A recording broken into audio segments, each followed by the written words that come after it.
vous dénoncez le vandalisme culturel, vous vous appuyez sur les licenciements massifs qui sont intervenus début octobre à l'Opéra de Rome. On pourrait dire que l'Opéra de Rome a sauté 3 crans d'un coup, non seulement en faisant disparaître son orchestre et ses chœurs, mais en tentant de les confiner dans un rôle de sous-traitant. C'est-à-dire en faisant disparaître tout ce qui peut concerner leur protection sociale, l'accès à des règles de santé et de sécurité, et en les mettant en concurrence directement avec tout ce qui peut exister de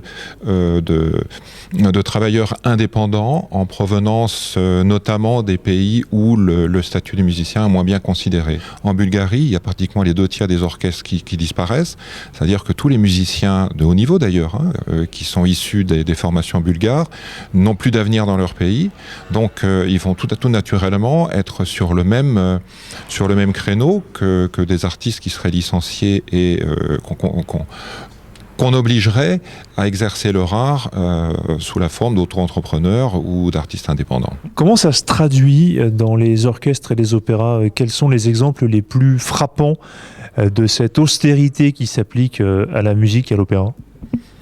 Je dirais qu'en Europe, le pays qui souffre le plus, c'est probablement les Pays-Bas.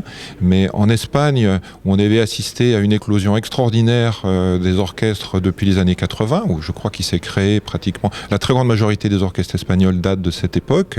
Et aujourd'hui, il y a un retour en arrière très sérieux, avec des coupes qui peuvent atteindre 20%, des orchestres dont la taille est réduite de manière drastique. Ça veut dire que ça a un impact sur le répertoire, parce qu'il y a des seuils critiques. Quand vous descendez le format d'un orchestre, automatiquement, le répertoire qui s'offre à lui se réduit également.